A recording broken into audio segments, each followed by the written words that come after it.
सरकारें, कंपनियां और स्थानीय प्रशासन अलग अलग तरह के बॉन्ड जारी करते हैं, यानी अलग अलग समय सीमा के लिए कर्ज लेते हैं।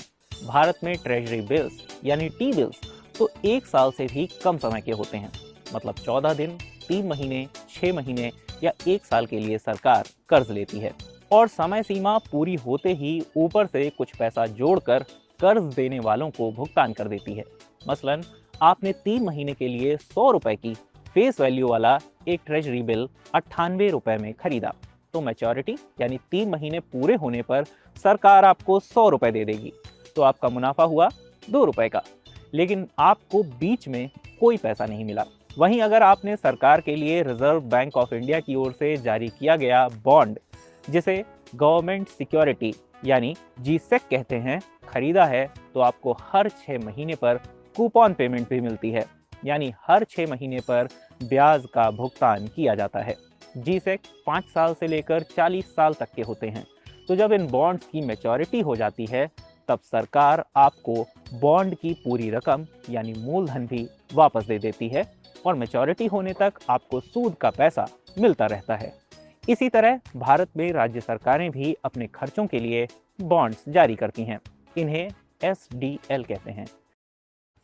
एनिमल जैसी फिल्म आपको एक फैंटेसी राइड पर लेकर जाती है।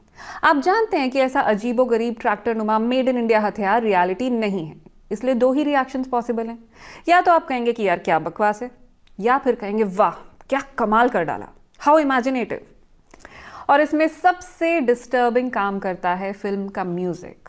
तो अगर फिल्म के डायरेक्टर ने सीन्स को कुछ ऐसा बैकग्राउंड स्कोर दिया होता जिससे ये कन्वे होता कि वाकई ये इंसान सही मायनों में एनिमल है और ये जो कर रहा है उसे देखकर घिन आनी चाहिए, तब शायद ये फिल्म उतनी कंट्रोवर्शियल नहीं होती। बजाय इसके फिल्म में भाभी 2 के साथ रोमांटिक म्यूजिक चल रहा है। मर्डर सीन्स में म्यूजिक से आपको एड्रेनलिन रश दिया जा रहा है। फिल्म का म्यूजिक बहुत अच्छा है, इसमें कोई शक नहीं, और मुझे लगता है कि संदीप रेड्डी वांगा अगर फिल्म मेकर ना होकर म्यूजिक एल्बम डायरेक्टर होते तो भी बहुत सुपरहिट एल्बम बनाते और बिना कॉन्टेक्स्ट के उनमें कोई कंट्रोवर्सी भी नहीं होती। प्रॉब्लम है सारा कॉन्टेक्स्ट का, और यही कॉन्टेक्स्ट का प्रॉब्लम मुझे अब दिख रहा है तेरे इश्क में के साथ भी। एनिमल और कबीर सिंह की तरह इस फिल्म का म्यूजिक भी जबरदस्त है। अरिजीत सिंह के गाने को 100 मिलियन से ज्यादा बार देखा जा चुका है। लोग गाने सुन सुन के रो रहे हैं। वर्षा वन था, लेकिन अब गाय चरती हैं जिनसे मीट मिलेगा। ये बहुत सारी फसलों के लिए बुरी बात है, लेकिन क्यों? हाल के दशकों में 17% अमेजन वनों को साफ कर दिया गया चारागाहों के लिए, यानी स्पेन से भी बड़ा इलाका। 2024 में ही अमेजन में हर दिन लाखों पेड़ काटे गए हैं। पेड़ नहीं रहेंगे तो धरती के फेफड़े कहे जाने वाले अमेजन वन ज्यादा CO2 को नहीं सोख पाएंगे, फिर ये वातावरण में रहेगी और गर्मी को बढ़ाएगी। फिर सूखा और बाढ़ बढ़ेंगे और चावल, गेहूं और आलू जैसी फसलें मुश्किल होंगी। इसीलिए एक्सपर्ट कम मीट खाने की सलाह देते हैं ताकि मीट उद्योग ज्यादा ना बढ़े।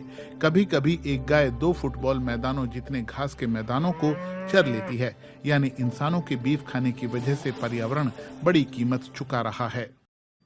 ये जो महिला लाठी टिकाते चली आ रही है, दरअसल ये एक आदमी है जो अपनी ही माँ का रूप धरकर पेंशन लेने पहुंचा था। इटली में 56 साल का ये व्यक्ति अपनी माँ की मौत छिपाकर 3 साल तक उसकी पेंशन लेता रहा। माँ के शव को उसने घर के कॉटेज में स्लीपिंग बैग में छिपाकर रख दिया था और खुद बाल काटकर, मेकअप लगाकर, मोतियों की माला पहनकर अपनी माँ बन जाता था। यहाँ तक कि पहचान पत्र रिन्यू कराने भी उसी रूप में पहुँच गया। वहीं सरकारी कर्मचारी को शक हुआ क्योंकि तस्वीरें मेल नहीं खा रही थी। फिर प्रशासन ने मां को टाउन हॉल बुलाया और वहीं उसे रंगे हाथ पकड़ा।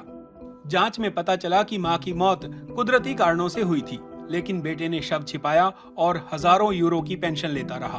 अब उस पर शव छिपाने और धोखाधड़ी का मामला दर्ज हुआ है। दुनिया में अलग अलग तरह की सरकारें, कंपनियां